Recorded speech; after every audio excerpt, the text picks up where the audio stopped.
एक 25 साल की युवती जिसके सपने टीजीटी शिक्षक बनने के थे, लेकिन अब हमेशा के लिए खामोश है। अमरोहा के देहरा मिलक गांव में रुचि की जिंदगी एक ब्लैकमेलिंग की भेंट चढ़ गई। उसकी हथेली पर लिखा एक संदेश, पेपर तो कोई भी फाड़ देता है, हाथ का लिखा सब दिखेंगे, आज समाज के लिए एक सवाल छोड़ गया। ये कहानी सिर्फ रुचि की नहीं बल्कि उन अनगिनत सपनों की है जो नफरत और उत्पीड़न की भेंट चढ़ जाते हैं। रुचि सैदन गली थाना क्षेत्र के देहरा मिलक गाँव की एक होनहार टीजीटी छात्रा थी।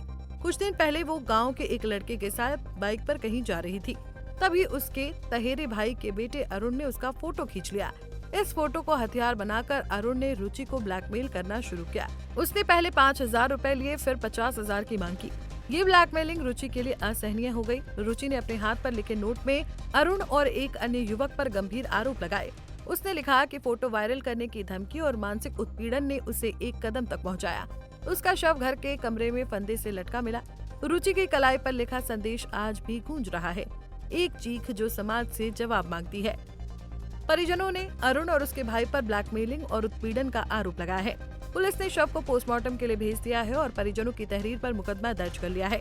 सुसाइड नोट के आधार पर जांच शुरू हो चुकी है, लेकिन ये सिर्फ एक केस की जांच नहीं बल्कि समाज के उस अंधेरे चेहरे की पड़ताल है जहां ब्लैकमेलिंग और मानसिक उत्पीड़न युवाओं को मौत की ओर ढकेल रहे हैं।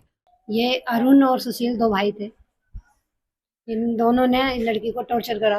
अरुण ने टॉर्चर करता था 1 साल से, कहता था मेरे से संबंध बनाओ, मेरे से बात करो। इसने मना कर दिया। इसने बोला नहीं तो मैं तेरी वीडियो वायरल कर दूंगा। फिर ये पैसे के लिए इसे टॉर्चर कर रहा था। फिर पैसे के लिए इसने स्कैनर भी भेजा कि इस पे पैसे डालो। टॉर्चर करा इसे और इसको पूरे गांव में सारे में मैं वीडियो वायरल कर दूंगा। अगर तूने किसी को कुछ बताया तो मैं तेरा आगे तक बुरा हाल कर दूंगा, तेरी पढ़ाई लिखाई बेकार कर दूंगा, तुझे किसी लायक नहीं छोड़ूंगा। रुचि की मौत एक परिवार का नुकसान नहीं बल्कि समाज के लिए एक चेतावनी है।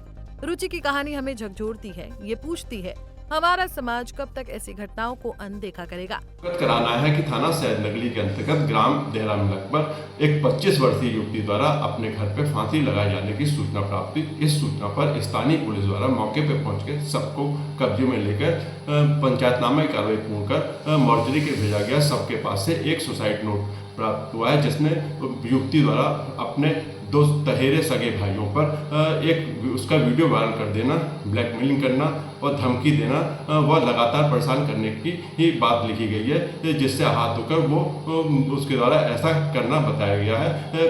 पारिवारिक जन द्वारा तहरीर प्राप्त कर ली गई है व सुसंगत धाराओं में अभियोग पंजीकृत कराया जा रहा है। थाना स्तर से 3 टीमें गठित कर दी गई हैं। नामित अभियुक्तों को पकड़ने की कार्रवाई चल रही है। शीघ्र ही विवेचना का निस्तारण कराया जाएगा। कानून व शांति व्यवस्था की स्थिति सामान्य है। ब्लैकमेलिंग और उत्पीड़न के खिलाफ आवाज उठाने का वक्त है। रुचि के सपने अधूरे रह गए, लेकिन समाज को ये सुनिश्चित करना होगा कि कोई और रुचि ऐसी सजा ना भुगते। रुचि के साथ हुई घटना ने सबको झकझोर दिया। काश रुचि अपने साथ हो रही घटना का जिक्र अपनों से करती, पुलिस से मदद लेती तो इस त्रासदी को बचाया जा सकता था। पंजाब केसरी टीवी के लिए अमरोहा से मोहम्मद आसिफ की रिपोर्ट।